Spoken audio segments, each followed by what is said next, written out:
Essa semana eu fui impactado com um quadrinho desses que às vezes tem tanta tranqueira que se publica nas mídias sociais, tem uns quadrinhos que eles dá até vontade de tacar o celular na parede, né? Mas tem alguns às vezes que Deus nos pega e de alguma maneira Ele impacta o nosso coração. E é uma frase que eu já tinha ouvido, não sabia de quem era. Ela é de um cara americano chamado Charles Sproul. E a palavra que ele colocou, a frase que ele cunhou, ele diz o seguinte, é a pergunta que eu quero fazer para você, ou que talvez você já tenha essa pergunta, eu quero concordar com você. Por quê que coisas ruins acontecem com pessoas boas? Você já pensou sobre isso? Por que coisas ruins acontecem com pessoas boas? É uma pergunta interessante, é uma discussão saudável, é um questionamento válido, mas ele é válido para quem não tem revelação de Jesus Cristo.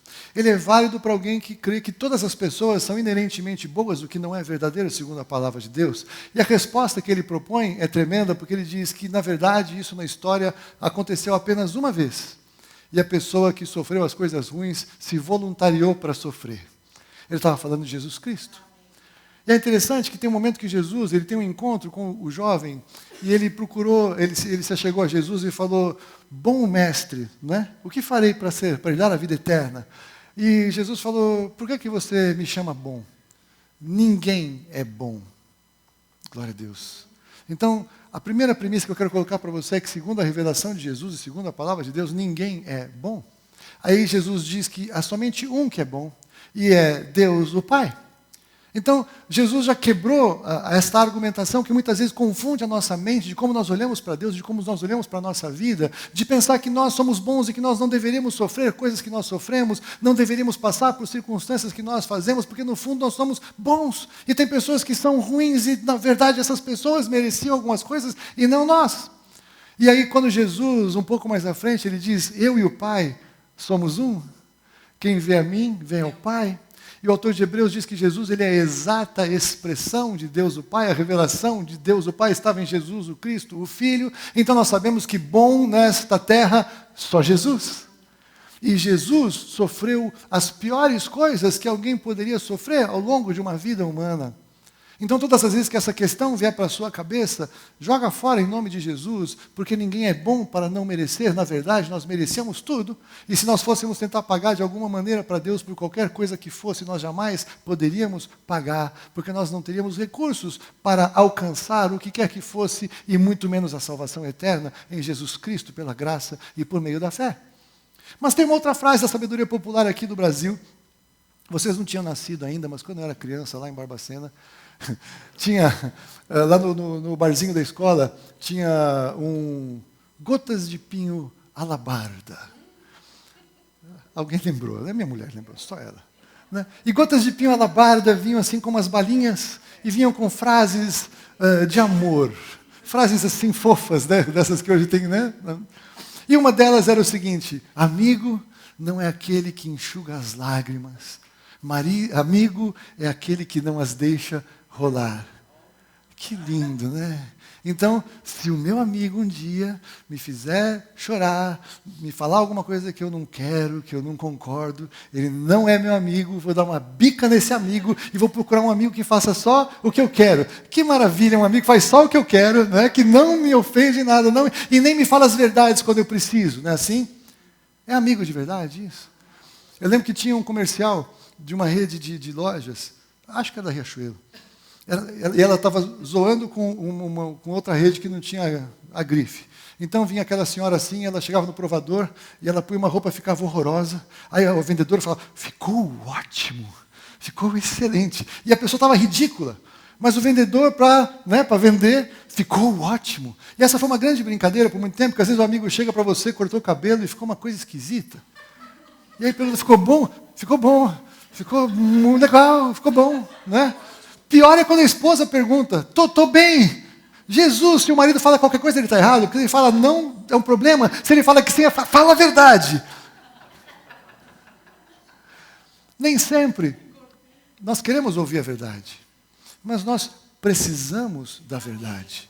E quem vai falar as verdades para a gente é quem se importa conosco, é quem tem consideração conosco, é quem nos ama. E muitas vezes a verdade ela não é algo agradável, mas ela é necessária. Trazendo então para a nossa reflexão dessa manhã. Se Deus me ama, então, desta maneira, como a gente, tendo aqui, de pano de fundo isso que eu estou falando, ou uma distorção que a gente tem na nossa mente, plantada pelo inferno, se Deus é bom, Ele não vai me deixar sofrer. Se Deus me ama, não tem sofrimento na minha vida. E aí o crente entra num grande conflito, porque nós estamos vendo uma época de um evangelho estranho, que é um evangelho triunfalista. Nós somos da vitória, em nome de Jesus. Jesus venceu. Em todas essas coisas que estão ali em Hebreus 8, ele fala nem morte, nem vida, nem anjo, nem principado, nem potestades, nem coisas do presente, nem do porvir, nem qualquer outra criatura pode nos separar do amor de Deus que está em Cristo Jesus. Sim, é verdade. Somos mais que vencedores em Cristo Jesus, é verdade. Mas eventualmente na vida vamos passar dificuldades.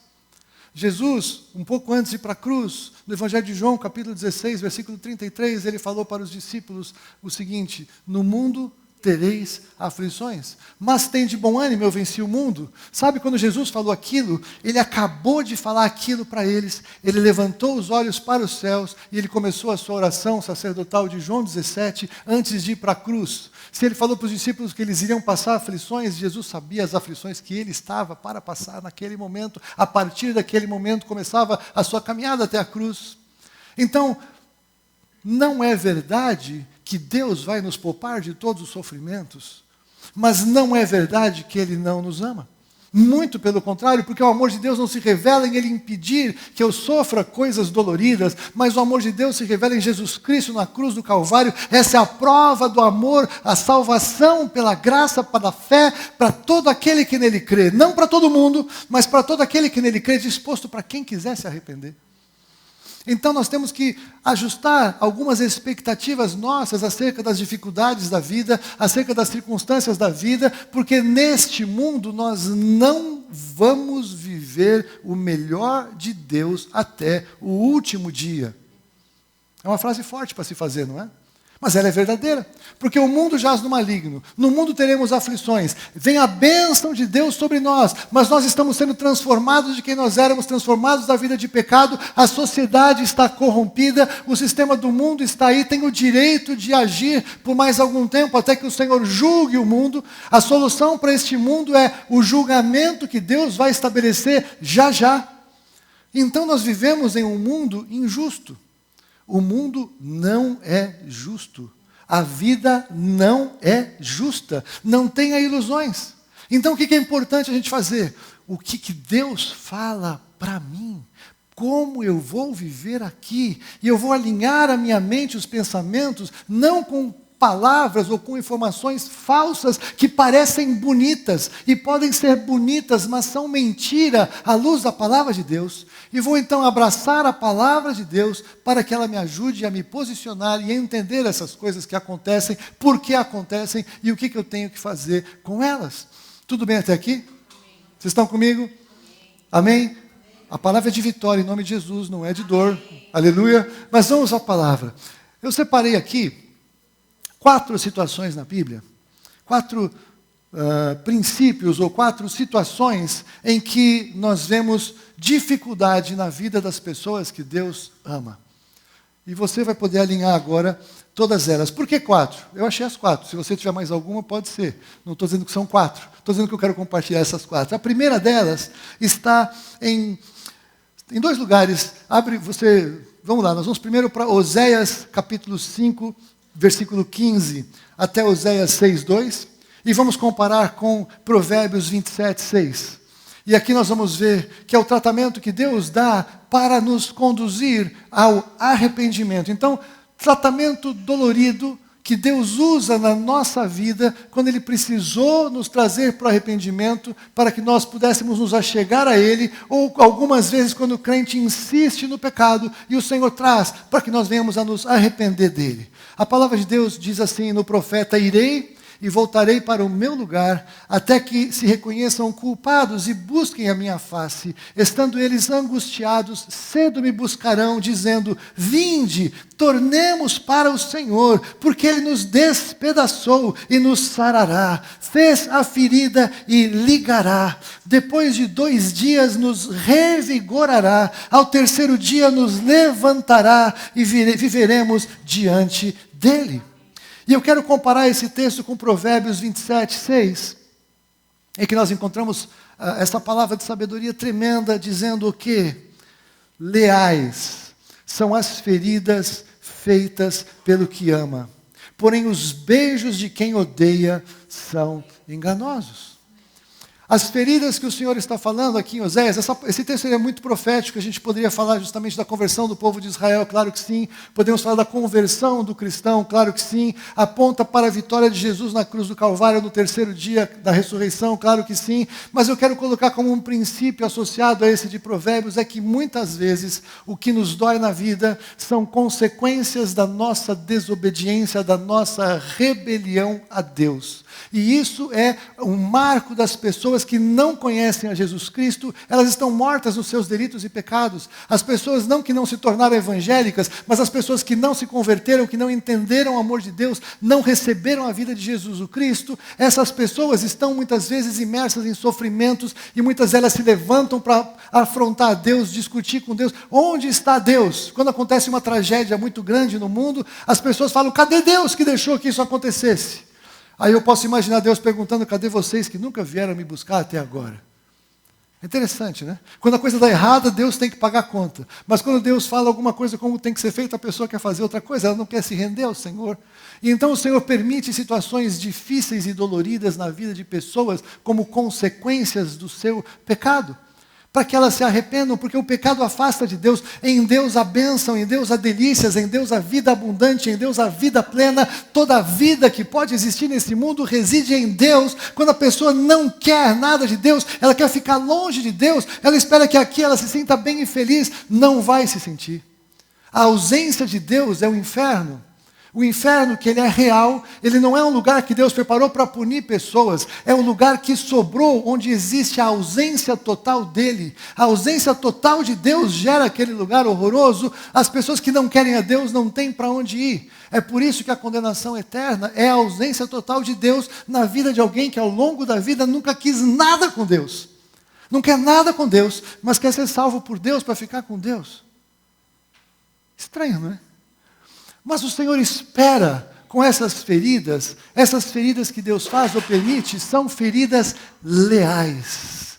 Deus não faz essa ferida para destruir as pessoas.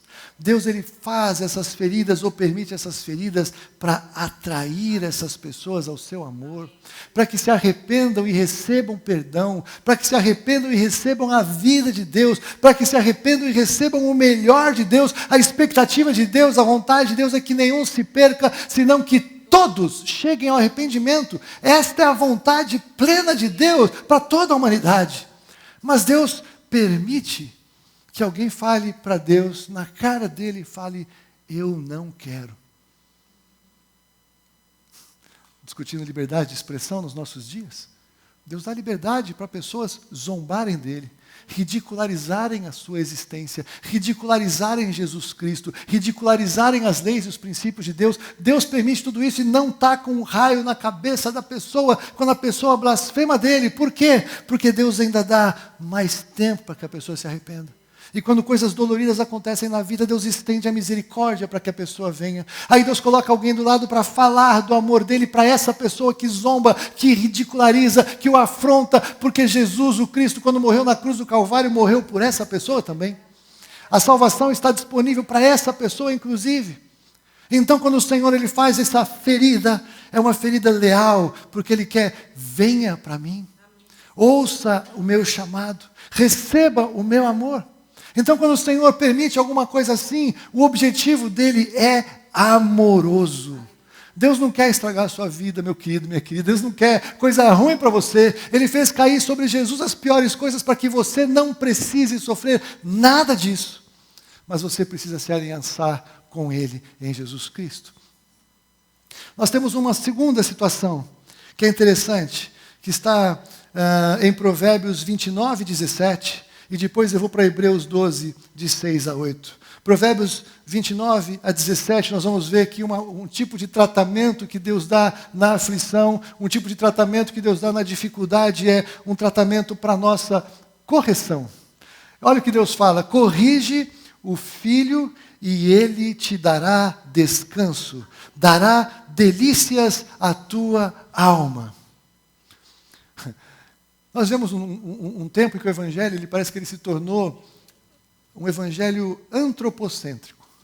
O centro da história, o centro do Evangelho virou o homem. Então Deus, ele é obrigado a suprir o homem, a cuidar do homem, porque o homem se tornou o máximo, se tornou o centro. Mas o fato de Jesus ter morrido por nós, quando nós ainda éramos pecadores, o centro do amor de Deus foi efetivamente a humanidade, mas Deus fez isso para a glória dele. A nossa salvação glorifica ao Pai. O foco do amor dele é para que a palavra dele, o propósito dele se cumpra em nós e através de nós, mas o centro não somos nós. Na verdade, Deus fez convergir em Jesus Cristo todas as coisas. Todas as coisas convergem em Jesus Cristo, nós somos acessórios, querido, querida. Nós somos feitos à imagem de Deus, sim. Deus tem coisas tremendas na nossa vida, sim. Deus tem poder na nossa vida, sim. Mas nós somos acessórios, alô? Tudo depende em Jesus e nós temos que convergir para Jesus. Ele é o centro de todas as coisas. Então, quando eu vejo que o Senhor fala, corrige a todo o filho, todo aquele que corrige o filho vai encontrar delícias para a sua alma, eu quase que eu posso pensar em Deus falando o seguinte: eu preciso descansar nessa humanidade. Eu preciso corrigir os meus filhos, porque eu também tenho o direito de ter um descanso. É claro que é uma figura de alegoria, mas veja, venha comigo para Hebreus 12, 6 a 8, porque você vai entender o que Deus tem como mente. É para a disciplina que perseverais. Deus vos trata como filhos, pois que filho há que o pai não corrige, mas se estáis sem correção, de que todos se têm tornado participantes, logo sois bastardos e não filhos. Hebreus 12, 6 a 8, perdão. 12, 6 a 8. Vamos ler de novo. Porque é para a disciplina que perseverais. Deus vos trata como filhos, pois que filho há que o pai não corrige? Mas se estáis sem correção, do que todos têm se tornado participantes, logo sois bastardos e não filhos. Vivemos um tempo em que cada vez mais as pessoas dizem, deixa o seu filho fazer o que ele quiser, porque senão você vai tolher, você vai criar uma pessoa frustrada, uma pessoa adoecida, uma pessoa complexada, uma pessoa não criativa, e esse tipo de instrução ele é totalmente contrário à palavra do Deus Criador que nos criou. Ele diz, corrige o seu filho e você vai achar delícias. E a gente vê cada vez mais criancinha de 1 ano e meio chutando a canela do pai e da mãe, gritando, pedindo, exigindo coisas, quer o seu iPhone, quer a sua viagem para Disney com 1 ano e meio. Essa é uma subversão total. Agora imagina se Deus não nos corrigisse como filhos. Agora veja, a gente sempre usa esse texto para o lado ruim. A gente sempre pensa só em Deus nos corrigindo, que nós estamos fazendo uma coisa muito errada, e o Senhor Deus, que tem um porrete desse tamanho, quer dar na cabeça de alguém, e a gente tem na nossa memória, de novo, um Deus punidor, um Deus castrador, um Deus que quer nos prejudicar, um Deus terrível. E é claro que se ele fosse assim, era só ele não ter feito nada. A gente ia para o inferno sozinho e acabou, ele não precisava, ele estava livre da gente. Nós nascemos no estado em que Deus estava livre da gente na origem. Era só ele não ter feito nada. Mas pelo amor que ele teve por nós, é que ele fez tudo o que ele fez. Então, quando ele nos corrige, não necessariamente é porque nós estamos fazendo alguma coisa errada, às vezes é. Mas também é porque ele está querendo alinhar o nosso caminho para que a gente possa ir mais longe, para que a gente possa estar mais assertivo, para que a gente possa ir além, para que nós possamos encontrar melhor o caminho que ele tem preparado para nós, que é o melhor dele para você e para mim. Então a correção se torna ruim na cabeça de uma sociedade que pensa que corrigir faz mal e adoece, e nós absorvemos, mas a correção de um pai que ama o seu filho é bênção na vida do filho, e Deus fala inclusive que ele nos corrigir é uma marca da nossa filiação, porque nós estamos fazendo tudo de qualquer jeito, e está tudo bem, e nada acontece, talvez, é o caso de pensar se nascemos de novo de fato. E a palavra que Deus usa é forte. Quem não está debaixo da correção do pai é bastardo e não filho. Quando nós erramos e Deus nos corrige, é uma bênção. O terceiro tratamento é tratamento para o nosso aperfeiçoamento. Aí você fala, agora fica bom esse negócio, aleluia! Nós vamos chegar lá. Tiago 1. 2 a 4 e 12. Vamos ler de 2 a 4 e vamos ler o versículo 12. Meus irmãos, está falando para filhos, tende por motivo de toda alegria o passardes por várias provações, sabendo que a provação da vossa fé, uma vez confirmada, produz perseverança. Ora, a perseverança deve ter ação completa para que sejais perfeitos e íntegros, em nada deficientes. Pulando para o 12, bem-aventurado o homem ou a mulher que suporta com perseverança a aprovação, porque depois de ter sido aprovado, receberá a coroa da vida, a qual o Senhor prometeu aos que o amam. Aleluia! Aleluia! Nós temos de novo uma impressão de que quando a gente se converte, Deus ele é tão bom, e porque Ele é tão bom, Ele vai dar o melhor ambiente para a gente se desenvolver. Então, nós vamos fazendo uma paráfrase aqui com a nossa personal, não é isso? Quer dizer, para você fazer alguém desenvolver bem os seus músculos, a sua saúde, tem que ter alguém do lado falando, vai mais um, faz mais 5, faz mais 10, faz mais 15, você consegue, vai além, vai, força, você vai, porque se estiver sozinho, no terceiro o cara para, não é isso? Aí o que a sociedade quer criar agora? Uma máquina, o cara fica deitado, põe assim o braço, e cria os músculos, né? Sozinho, parado, sem esforço. Aliás, agora nem interessa mais isso. Põe um monte de injeta, coisa para parecer que tem os músculos e cria um corpo falso. Você percebe como o mundo natural fala do mundo espiritual? Por que Deus permite que nós venhamos a ter provação da nossa fé? Porque Ele quer que nós sejamos perfeitos e íntegros e em nada deficientes. Sabe como é que Deus nos dá fé? Ele permite que nós tenhamos circunstâncias em que nós temos que ir contra essas circunstâncias pela fé, em que muitas vezes vai estar apertado, vai estar difícil, mas Ele vai estar junto conosco, falando, vai mais um pouco, persevera, ora, olha aquela palavra, olha aquele irmão, vai firme, vai, continua, eu estou com você, eis que estou convosco todos os dias, até a consumação dos séculos, vai! E embora haja provação, a vitória, a transformação, um resultado que Ele quer colocar nas nossas vidas através daquela circunstância. E saiba de uma coisa, se Ele pudesse fazer de outra maneira, Ele faria. Porque Ele nos ama.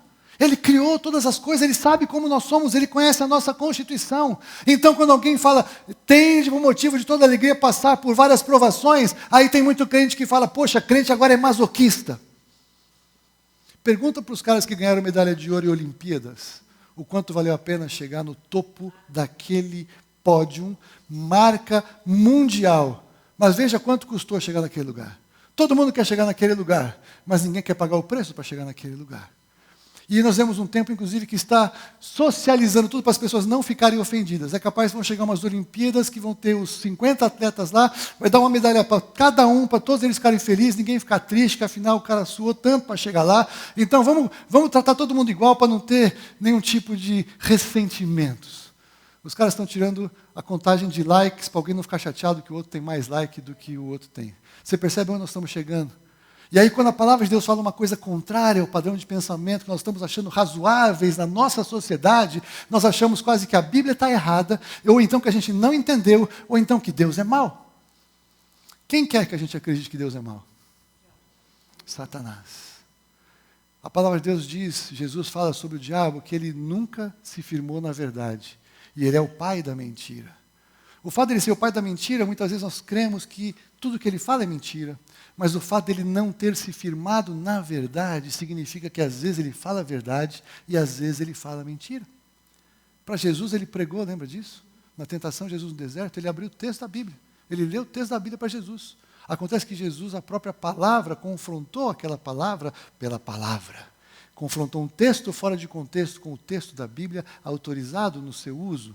E se nós não entendermos o que nós cremos, se nós não fundamentarmos a nossa fé no que a palavra de Deus diz, nós corremos o risco de sermos enganados com essas sutilezas. Então, diante de Deus é uma bênção passar por várias provações, porque quem está nos provando é o próprio Deus. Ele está acompanhando e o objetivo da sua prova é que nós sejamos aprovados. Não há aprovação sem prova.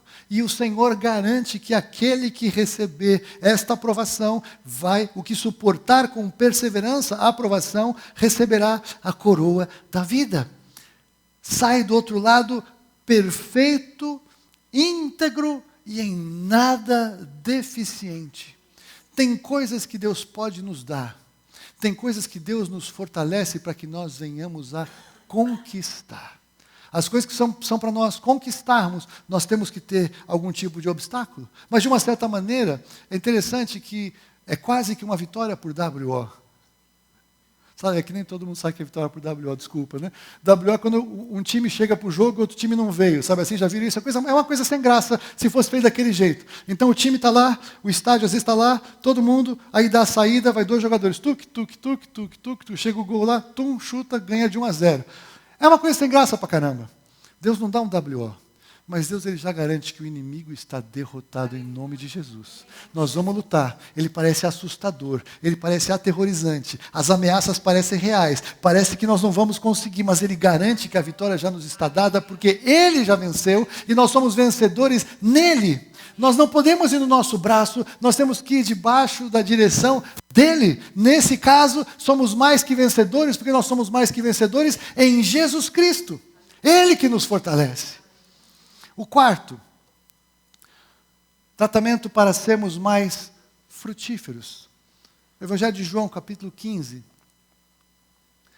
versículo 1 e 2.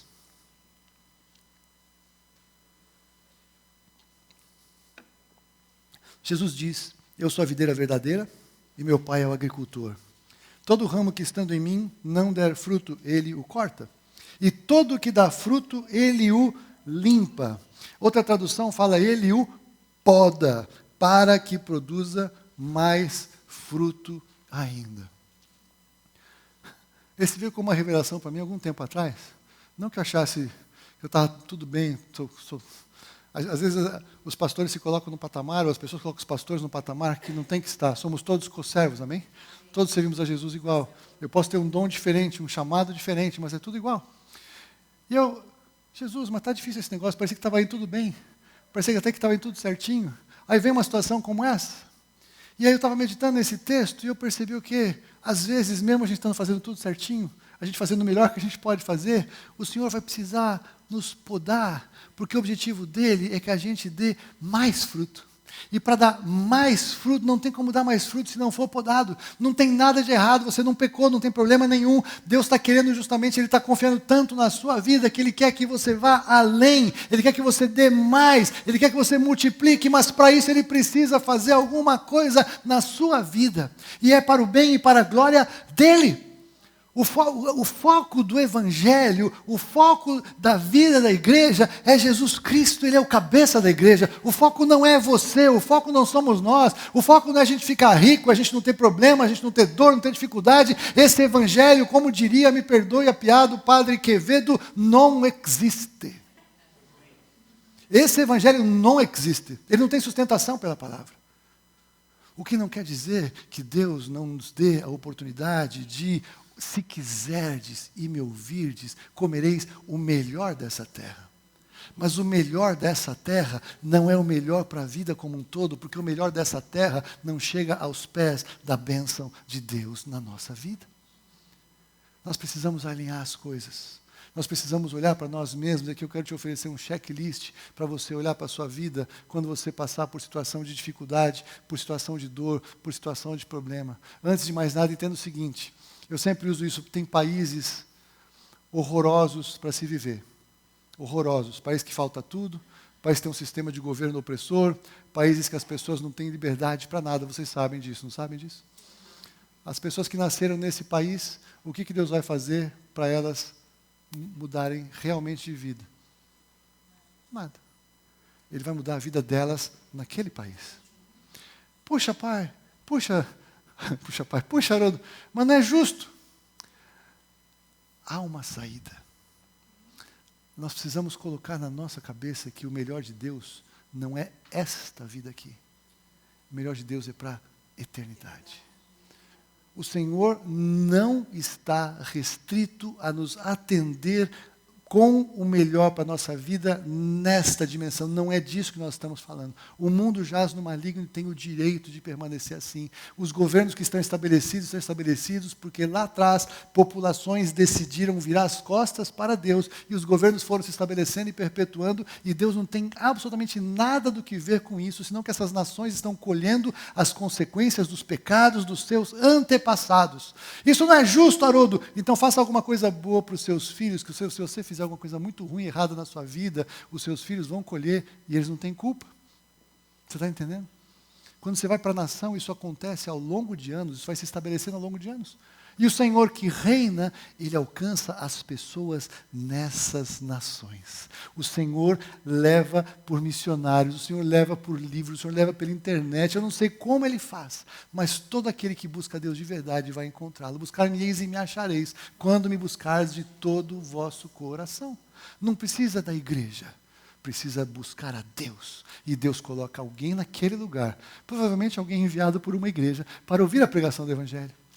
O Senhor trabalha assim. Não é tremendo isso? Quantas pessoas você já viu dar testemunho em lugares que saíram de países impossíveis? Ouvimos aqui 2 domingos atrás, não é isso? É impossível sair de alguns lugares, tá certo? E o Senhor faz, o Senhor opera, nós sabemos cada história tremenda. Nós sabemos, por exemplo, eu gosto do que o Renato fala, quando ele esteve na China, falando lá, aquele lugar estava tão opressor, mas tão opressor, tinha lá quantos milhões de convertidos na China, aquela brincadeira? Sei lá, 50 milhões de convertidos na China. Tá bom, mas quantos são praticantes mesmo? 50 milhões. Mas como é possível que no Brasil a gente tem crente não praticante? É tudo tão fácil. O cara é um convertido, mas ele não é praticante. Lá, se o cara não for praticante, ele está morto. Ele não vai se converter. O preço para pagar é caro. Só convertido se converte. Só convertido se converte, o preço é a vida. Outros países são deserdados, abandonados pela família, expulsos de casa, entregues pelo próprio pai para ser morto nos nossos dias. Não estou falando da era obscurantista. Deus não vai resolver todos os problemas nossos nessa vida, porque Ele não vai resolver todos os problemas do mundo nesse tempo. A solução para os problemas do mundo nesse tempo é o juízo. Todas as obras deste mundo vão ser desfeitas já já. O Senhor está trabalhando na nossa vida para a eternidade. Eu amo aquele vídeo do Francis Chan, que nós já exibimos aqui. Aquela corda enorme, né? Aquela coisa maravilhosa, aquela corda gigantesca, com um pedacinho pequenininho assim. E aquele pedacinho pequenininho é a nossa vida aqui. 70, 80, 90, 100, 110 anos. O que são 110 anos diante de toda a eternidade? Não é nada. O foco de Deus sempre foi a eternidade. O foco de Deus é nos tirar daqui. Mas ainda assim, Ele vai cuidar da gente aqui. Ainda que a mulher que amamenta pudesse esquecer o filho, eu não posso esquecer de você. Nunca te deixarei, nunca jamais te abandonarei. Não vos deixarei órfãos, voltarei para mim mesmo. Eis que estou convosco todos os dias até a consumação dos séculos. Tem muitas promessas de Jesus que de cara o seu nome é Emanuel, Deus conosco. Então Jesus, Ele é Emanuel, Deus conosco, Ele nunca vai nos abandonar. Mas Ele vai trabalhar na nossa vida para a eternidade. Isso é uma coisa que nós não compreendemos. O melhor de Deus para nós não é o que nós vamos fazer ou conquistar aqui. O melhor de Deus para nós é o que nós estamos conquistando aqui, que é para a eternidade. Isso é um mistério da Bíblia. A Bíblia fala de galardão, a Bíblia fala de coroas, a Bíblia fala de autoridade, a Bíblia fala de muitas questões espirituais que nós não entendemos e são claras e cristalinas na Bíblia, mas porque não interessam tanto, nós não focamos tanto. Mas Paulo fala, não atentamos nós nas coisas que se veem, mas nas que não se veem, porque as que se veem são temporais, as que não se veem são eternas. Paulo, inspirado pelo Espírito Santo, nos fala, foca no que é eterno, e enquanto você foca no que é eterno, Deus cuida da sua vida aqui. Tudo o que nós precisamos para a nossa vida aqui, Ele vai nos propor, vai nos oferecer, vai nos proporcionar. Agora a questão é que nós, através de muita influência, nós achamos que nós precisamos de muitas coisas, que nós, na verdade, não precisamos delas. Seja sincero. A gente corre atrás de muita coisa que a gente não precisa. Mas o que a gente efetivamente precisa, Deus nos provê, como a filhos. Buscar em primeiro lugar o reino de Deus e a sua justiça, e todas estas coisas serão acrescentadas. Que coisas? As coisas necessárias para a vida. Era disso que Jesus estava falando. O que comer, o que vestir, onde morar. Não anda ansioso disso. Vou cuidar bem de vocês, mas eu quero levar vocês comigo para a eternidade. Nossa pátria está no céu, de onde aguardamos o Salvador, o Senhor Jesus Cristo. O que temos então para nós enquanto estamos aqui? Toda vez que você passar por aflição na sua vida, eu sei que você nunca passou, tem pessoas que passam. Eu sei que você não está passando hoje, só eu que estou. Quando a gente prega, a gente está dentro do barco, tá certo? Você pensa o quê? Estou aqui falando, estou no mesmo barco, né? Um checklist é muito interessante. O que eu estou vivendo é consequência de uma desobediência feia na minha vida. E tem coisas que as pessoas fazem na vida que têm consequências, às vezes, até o fim da vida. Não é isso? Abraão concordou com Agar, que não precisava esperar mais um pouco a promessa com Agar. Abraão concordou com a Sara, que não precisava esperar mais um pouco a promessa de Deus, que ele podia deitar com Agar, que estava tudo bem. Nós temos um quebra-pau ainda hoje no Oriente Médio por causa disso. Aquele pecado teve consequências milenares. Tá certo? Tudo bem que Abraão era um cara estratégico no mundo, no plano de Deus, mas muitas vezes nós enfiamos o pé na jaca, não é isso? Muitas vezes nós erramos algumas coisas que vamos acompanhar por anos. Quer dizer que Deus não nos perdoa? Claro que não, Ele nos perdoa. Eu já falei para vocês, o pior assassino, sei lá, a pior pessoa que possa viver na humanidade, se um dia se arrepender e realmente entender que precisa de Jesus, ele vai ser salvo com tudo aquilo que ele fez. Ele não pode mudar nada do que ele fez, mas ele recebe de Jesus. Ele vai ter que lidar com as consequências, né, daquilo que ele fez. Isso não significa que Deus não ama, significa que ele tem uma situação de colheita para lidar, mas nessa situação de colheita, Deus vai lidar com graça e com misericórdia, para que as consequências depois do arrependimento sejam as menores possíveis, e para que a restauração de vida possa ser a mais rápida possível, que o novo tempo possa ser abençoador. Amém? Então, não tem problema nenhum a gente ter feito coisas horrorosas na nossa vida. O que nós não podemos é deixar tudo assim. Precisamos nos arrepender. Aí a ferida que o Senhor faz é uma ferida leal. É uma ferida para falar, eu quero mudar a tua história. Eu quero te dar uma revelação maior. Então, se é isso que você fez na vida, hoje é dia de arrependimento. Hoje é dia de entender que se Deus permitiu, Ele quer trazer você para um outro patamar de proximidade e relacionamento com Ele. Por outro lado, pode ser que o seu problema ou o meu problema sejam que Deus está nos corrigindo, mas não é uma pancadaria tão violenta assim, mas Ele está realinhando o caminho. Talvez a gente queria ir para tal lugar e Deus mudou, não é para lá, é para cá. A Fúvia já contou muito o nosso testemunho. Se ela tivesse ido para Campinas, teria sido uma bênção profissional para ela, teria sido uma perda irreparável para a vida dela, porque ela nunca teria casado comigo.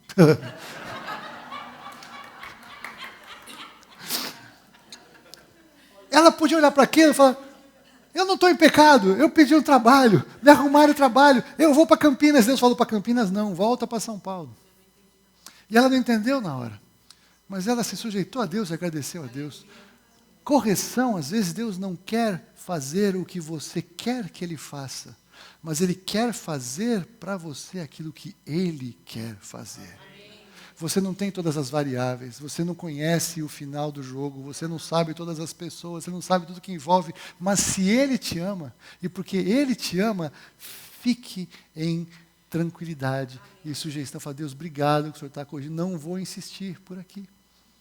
Então, se não é nenhum desses casos, sabe o que acontece? Deus está te provando, porque Ele quer te aperfeiçoar. Ele está permitindo que venha uma aprovação para você perseverar na sua fé, para você perseverar na sua posição, para você ver a maneira como Deus age através das pessoas ao redor, para você ver como é que Deus pode te livrar de uma situação, para que assim que você saia de lá aprovado, no dia seguinte chegue a resposta que você precisa e que se você tivesse saído antes do lugar, não estaria lá para receber. Deus tem assim um sistema de delivery fantástico. Tem os motoboys celestiais assim, e o anjo vem, né? Os anjos são espíritos ministradores da parte de Deus, destacados pelo Senhor para nós, herdeiros da salvação. E ele sai e ele tem um lugar exato para entregar aquela resposta. E é muito importante que nós estejamos naquele lugar, naquele dia. Veja Abraão, quanto que ele rodou, saiu fora de lugar. Se ele tivesse esperado, uma vez eu vi um pastor que pregou tremendo sobre isso. Se ele tivesse ficado onde ele tinha que ficar, a vida dele teria sido fácil. Os problemas que ele teve foi que ele saiu quando não era para sair, foi fazer o que não era para sair, quis ajudar de alguma maneira que não era para ajudar. E é tremendo como a Bíblia registra erros dos grandes heróis da fé, todos eles tão humanos quanto nós, todos eles lutando com situações. Você não está sozinho na sua luta, na sua crise, no seu conflito. Não perca o lugar em que você vai ser aperfeiçoado aprovado por Deus. Há uma aprovação definitiva e eterna, mas nós estamos caminhando por etapas. O Senhor vai nos dando aprovações ao longo da nossa vida, né? Seja fiel no pouco, sobre o muito te colocarei. Isso é profético, isso é eterno, mas isso também é dia a dia. A gente cresce de posição no reino quando nós somos aprovados em desafios menores para desafios maiores, e nós vamos crescendo e o Senhor vai nos dando. Então pode ser a tua aprovação é porque Deus ele acredita tanto em você, que Ele quer que você faça mais. Ele está provando que Ele quer desenvolver os seus músculos espirituais. Ele está te provando porque Ele quer se manifestar de uma maneira tremenda na sua vida, e isso só pode acontecer através de uma posição definitiva com Ele. E por último, pode ser que o que Ele está fazendo só é o seguinte: está tudo bem, está tudo em ordem, tem nada de errado na sua vida, continua assim, só que eu acho que eu posso tirar mais fruto de você. Vamos lá comigo? Posso dar uma podadinha aqui, tá legal assim? Eu quero fazer mais, mas ainda tem umas coisas que eu preciso mexer. O sofrimento não é um problema. O problema é a gente entender a ação de Deus na nossa vida. Você acha que se Deus pudesse fazer coisas na nossa vida sem que doesse, Ele não faria? Se as dores maiores Ele fez cair sobre Jesus a nosso favor, por que Ele não poderia facilitar para a gente? Porque vivemos num mundo em que o mundo jaz no maligno. O nosso velho homem está sendo transformado dia a dia. Ele está nos santificando, nos fortalecendo, nos transformando. O Senhor quer nos levar para lugares mais altos e profundos, em nome de Jesus. Quero ler um conteúdo rápido, e eu já estou terminando. A igreja muitas vezes se torna um lugar cruel. E quando a gente vê pessoas dentro do corpo de Cristo passando por dificuldades, muitas vezes a tendência de muitos é julgar. Ah, é pecado, hein? Ixi, aí tem mistério aí, já vai revelar. E nós julgamos. Ou nós olhamos, assistimos o espetáculo e não fazemos nada. E muitas vezes nós que estamos dentro de situações terríveis, nós passamos situações na nossa vida em que parece que tudo acabou. Agora chegamos no fim da linha, agora não tem como sair desse lugar, e parece que nós perdemos tempo com relação àquilo que nós cremos ou esperamos no Senhor. Só eu que passei por isso? Não. O momento mais impactante da história em que isso aconteceu foi depois que Jesus morreu. Depois Jesus morreu na cruz. Aquela parecia ser a maior derrota da história. Todas aquelas pessoas que estavam com Jesus, parecia que tinha tudo se perdido, que tudo tinha se acabado e que não tinha mais saída. E passou um dia e nada aconteceu. E passou outro dia e nada aconteceu. Mas na manhã do terceiro dia, os anjos vieram, o terremoto chacoalhou aquele lugar, a pedra foi afastada do túmulo, e Jesus ressuscitou, e Jesus saiu, e ao terceiro dia o Senhor mostrou que aquilo que parecia que tinha acabado, não estava em nada acabado, pelo contrário, a vitória do Senhor veio logo na sequência. O Senhor nunca perde nada. Ele é mais do que vencedor em todas as coisas. E assim eu quero encerrar dizendo o seguinte para você. Paulo fala em 2 Coríntios 4:7. Temos, porém, esse tesouro em vasos de barro, para que a excelência do poder seja de Deus e não de nós. Em tudo somos atribulados, porém não angustiados. Perplexos, porém não desanimados. Perseguidos, porém não desamparados. Abatidos, porém não destruídos. Levando sempre no corpo o morrer de Cristo, para que também a sua vida se manifeste em nosso corpo, se manifeste em nós, para a glória dele, em nome de Jesus. Você pode estar passando alguma coisa. Sabe o que Deus fala para você? Que a sua tribulação e a minha tribulação são leves e momentâneas tribulações, mas produzem eterno peso de glória em nome de Jesus. Em nome de Jesus. Então o que eu quero dizer para você? Tem uma situação difícil na sua vida? nós sairemos do outro lado, em nome de Jesus. De um jeito ou de outro sairemos. Se é pecado, arrepende. Se Deus está trabalhando, fortalece. Se vem vitória, confia, persevera. Ele vai te conduzir. E aí nós vamos ler um texto seguinte: sairemos do outro lado. Sabe por quê? De acordo com os textos que eu li aqui, sairemos sarados e com as feridas curadas em nome de Jesus. Sairemos fortalecidos na convicção que somos filhos amados e daremos descanso à alma do Pai. Sairemos perfeitos, íntegros e em nada deficientes, receberemos a coroa da vida, daremos muito mais fruto e frutos que permanecerão, e tudo sempre para a glória de Deus, o Pai, em nome de Jesus. Amém. Amém. É assim que nós vamos sair do outro lado, em nome de Jesus.